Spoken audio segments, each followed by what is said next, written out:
Pada saat kemoterapi itu efek untuk saya karena memang saya punya HB rendah, jadi itu sangat-sangat ya Allah luar biasa.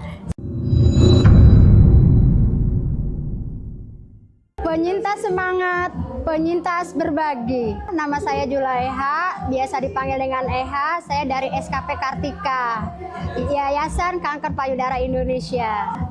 Sebetulnya sih saya tuh dari 2019, Desember 2019 ada benjolan. Kemudian Januari 2020 dilakukan pengangkatan benjolan itu. Cuman sayangnya tidak di PA. Karena kata beliau, kata dokternya, ini masih mobile Bu, jadi kemungkinan masih jinak. Jadi ya sudah kami biarkan. Tapi di bulan Maret 2020 itu ada benjolan lagi di tempat, bergeser sedikit dari tempat semula. Dan kebetulan kami di Persit pada saat mau ulang tahun Persit itu ada program mamografi. Saya walaupun baru 3 bulan setelah operasi, saya sampaikan kepada ketua, izin Ibu kalau saya ikut mamografi boleh enggak? Maksudnya udah berapa bulan operasi? 3 bulan. Oh boleh. Itu tahun 2020. Sekarang saya 50, berarti saya 46. Iya. Kemudian di tahun 2020 itu kan di Maret itu, pertengahan Maret COVID, akhirnya kami tidak dirujuk ke rumah sakit walaupun sudah ditemukan ada benjolan lagi yang abnormal. Kemudian di 2020 itu di bulan Juni kami dari Kopassus, dari PCBS Kopassus difasilitasi untuk bertemu dengan dokter. Saat itu bertemu dengan Dr. Agus Sutarma di RSPAD. Kemudian beliau biasa bertanya gimana dan beliau bilang kalau ini kan udah pernah postpam mamae, jadi kemungkinan jinak kita observasi.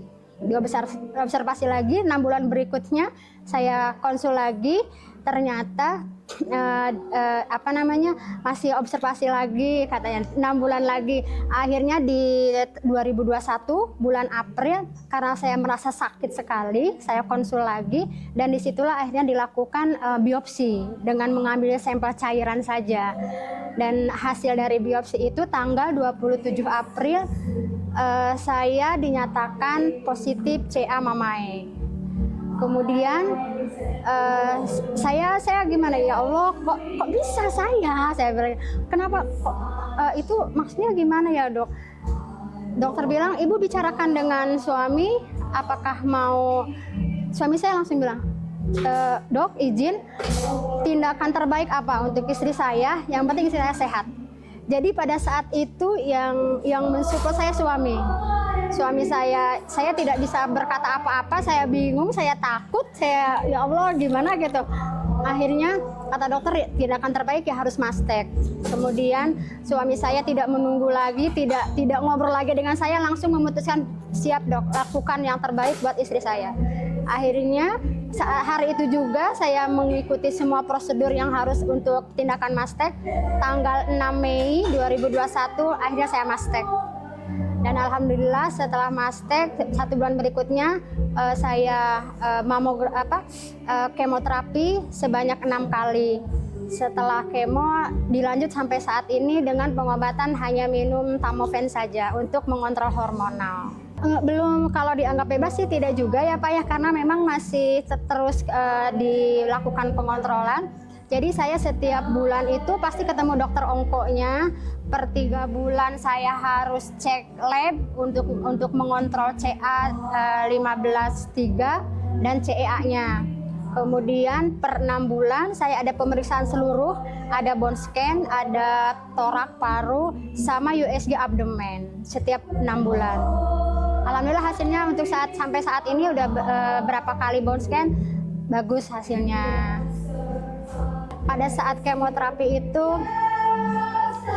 efek untuk saya karena memang saya punya HB rendah, jadi itu sangat-sangat ya Allah luar biasa. Saya selalu setiap kali habis kemoterapi itu selama 5 hari saya tidak bisa makan, saya tidak bisa minum. Jadi rasanya nggak karuan dan selalu terbuang kembali. Sampai saya tidak bisa bangun dari tempat tidur. Dari kemo ke 1 sampai ke 2, pas mau kemo ketiga saya benar-benar ngedrop sampai akhirnya harus ke rumah sakit, harus transfusi darah karena untuk melanjutkan kemo berikutnya.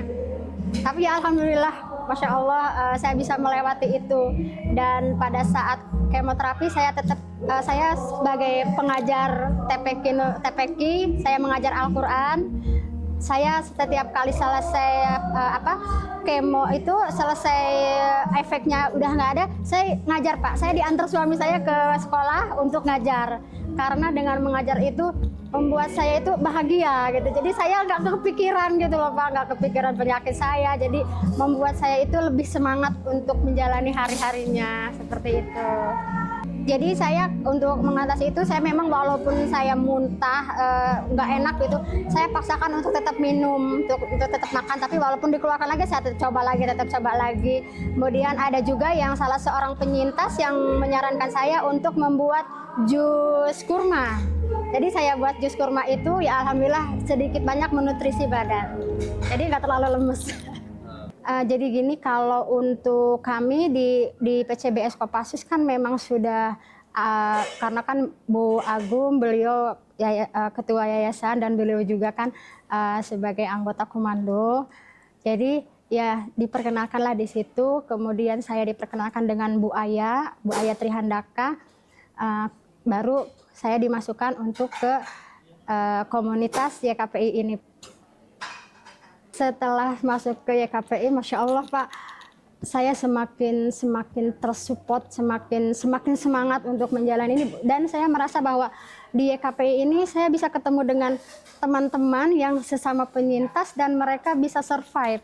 Dan saya yakin semakin di hati saya semakin gini, mereka bisa, pas saya juga harus bisa.